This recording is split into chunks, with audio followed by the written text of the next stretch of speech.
Labvakar! Šī nedēļa stila notikumiem bagāta. Pārvērtības, modes un stila gada balva Latvijā. Bet uz sarkanā paklāja Oskara ceremonijā varēja redzēt šī gada skaistākās vakarkleitas.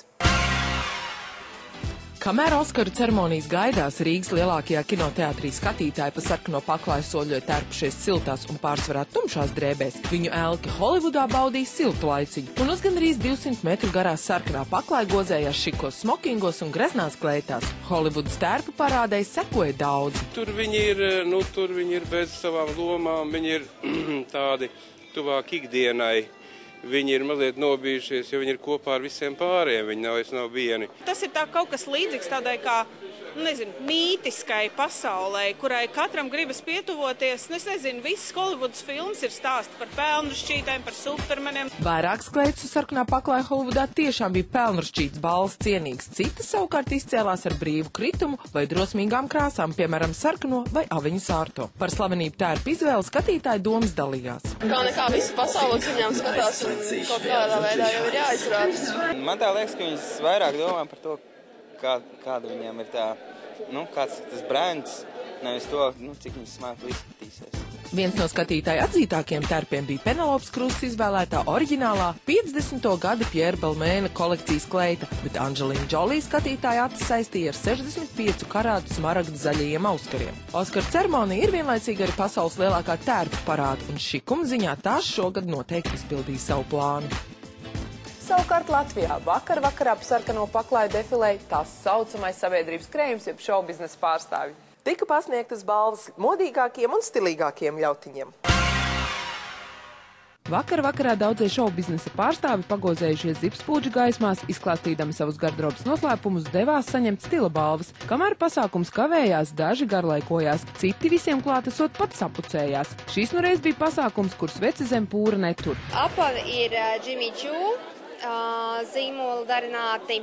Kleita ir roku darbs, audums no Itālijas. Es tā paskatījos uz savu niecīgo garderobu un sapratu, labi, ja es sakombinēju šo naktsreklu un šos svārkus no karnevāla, tad jau varbūt es arī varu atnākt. Guess ir tas brands, ar kur es tagad nāku zīmēties zīmoļu pasākumā. Šogad viesi bija īpaši rūpējušies par savu izskatu, netradicionāli aksesuāri, dziļi dekoltē un spīguļojoši apavi. Taču mums vislielākais prieks bija par visiem tiem, kuru stila filozofijā spoguļojas latviskie elementi. Man mugurā ir pilnīgi Latvijas prece, no A līdz Z izņemot šo rokasprāts, kas nāk no Ķīnas ar Ķīnas dzinteru. Šajos laikos tīpaši ir jāatcerās pie šujmašīnām, pie adām adatām un izšojamajiem rīkiem un jāsāk strādāt pašiem.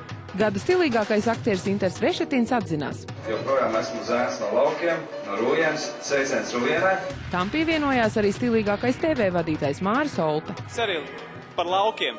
Kur Rešetins Inters teica, ka viņš no Rujienas, es no Ērgļiem. Lauka puikas šobrīd rulē, un tas priekā. Savukārt daži labi no balvu birumu pat sadegt varot.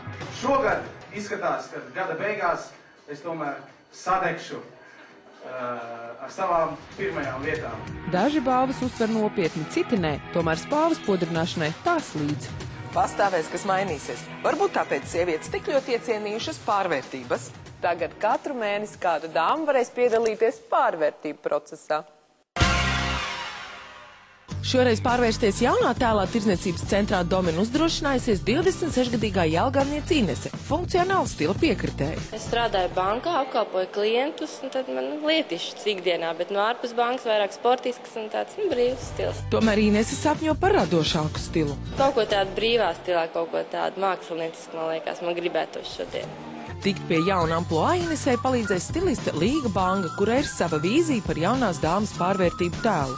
Šoreiz domāju, ka nevajag tur vilkt vairākas drēbes un plašķus un mēteļus un krelles un lakatus un cepures. Iztiks tikai ar vienu to vienkārši kleitiņu, kaut kāds rotas, smuks kurps un viss, lai nav tās džinsu biks un tāds sēņotāja stils, lai nebūtu. Nedrīkst aizmirst arī par matu krāsas un griezumu izmaiņām. Nebūs nekas baigi mierīgais. Viņš būs gan spicāku taisīsim. Tikus pie jaunās matu krāsas, Ines izskatās samulsusi. Šobrīd es nezinu, kas man sagaidīja.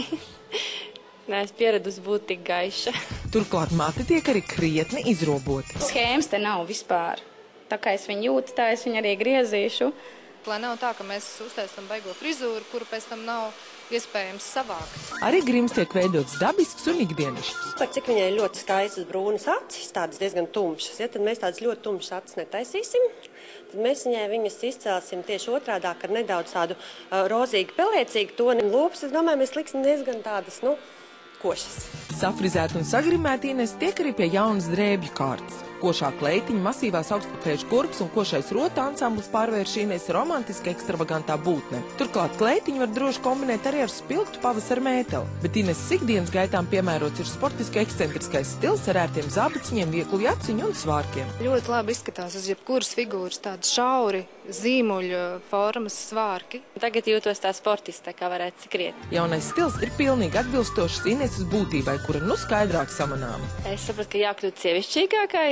Vilkšu ikdienā centīšos vairāk vilkt biežāk svārkus. Varbūt vairāk arī kosmētika lietošana, lai sievišķīgāk vienkārši kļūt. Uzdrošinieties arī jūs un atklājiet sevī vēl nezināmas šķautnes. Neticami, bet stilam bez tabū jau 5 gadi. Pašas sev un jums sarūpējām dāvanu.